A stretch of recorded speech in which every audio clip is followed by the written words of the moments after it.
here we are 2 weeks away. You're looking out over the course. It gets the juices flowing, doesn't it? Does this add to the sense of excitement for you with your team of horses? Oh, it certainly does. Every time you come into Cheltenham, it's where dreams are made, isn't it? And where we all want to be. We all want to be in the winners' enclosure at Cheltenham. It's I remember, I think our first winner here, we took out a presentation trophy, and in that it was a bag, and the bag, I think it says, I've died and gone to heaven, and it looks like the winners' enclosure at Cheltenham, and that's what it is. It's a very special place. And looking at your team this year, we all know Gala. We've sort of, he must, in a way, he's sort of in that no man's land. We know he's classy, but he's never going to be right at the top, but he's always going to get, sadly, near the top weight in handicaps. And once again, he's got that. Yeah, I mean, we're caught between the devil and the deep blue sea. We either carry top weight in handicaps, or we're not quite good enough for grade ones. He obviously won the Paddy Power here a couple of years ago, ran a big race to finish second in it this year, but carrying lots of weight. And we're just caught between the devil and the deep blue sea with him. So the question is, do we chance our arm in the Stairs Hurdle, or do we run in the Ultima carrying top weight? He's in the Ryanair, but I think we've discounted that. So we'll just debate as to which way we go. The Stairs Hurdle, do you feel, I mean, obviously there's Tearpoo got a hot favourite, but do you then feel the rest is much of a muchness, and that's why you might consider that route? And that's the point, I suppose, is, it's very hard to be winning a handicap at Cheltenham off top weight. There is a chance that the Stairs Hurdle, is a possibility. A lot will depend on the weather and the ground. He does like nicer ground, so we'll keep the options open and decide sort of 48 hours before the race. Looking at some of the others, Wendigo, obviously decent reputation, so what's the thoughts there? Very good bumper horse last year. Obviously improved for going over hurdles again this year. He's won his 2 novice hurdles and was second in the Challow. I think the Challow was a pretty hot race. Town Skelton's horse is a fairly short price for the Turners, and the step up and trip promises to suit Wendigo. So he's the shortest price of the English runners heading into the Albert Bartlett, and we wouldn't swap him. How do you assess when you're looking at? Okay, we obviously know the Irish are going to bring over however many for this.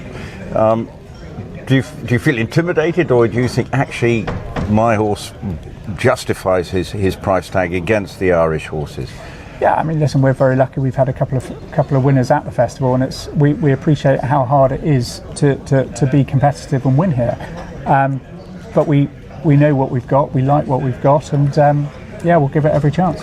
Colonel Harry where's Colonel Harry's not going to run. No, he's picked up an infection in the back leg, so he's not going to run. So he's not running, but Hollygrove Cha-Cha, mares. Hollygrove Cha-Cha and mares, obviously we won this a couple of years ago with You Wear It Well, and Hollygrove Cha-Cha's following a similar kind of path. She won the Jane Seymour, the Grade 2 at Sandown on her last start, and she's won 5 of her 6 starts, so she's a pretty special mare.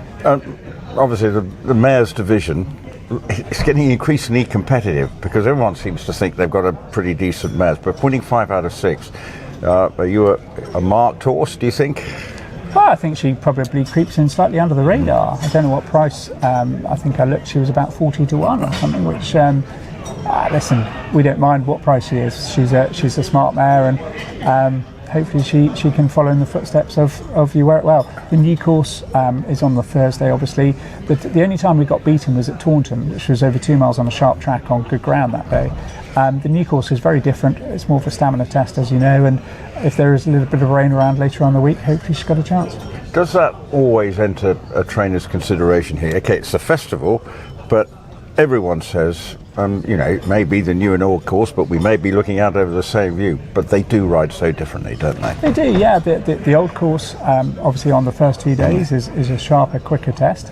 The new course over the second 2 days is more of a stamina test. And, obviously you've got the Champion Hurdle on the first day, and you've got the Gold Cup on the final day. And, the stairs have got to stay, and the speed horses have got to be quick. Of your horses, which ones do you think, this could add to my tally of winners, or you just say I'm glad I've got them, and if we get one we'll be happy days?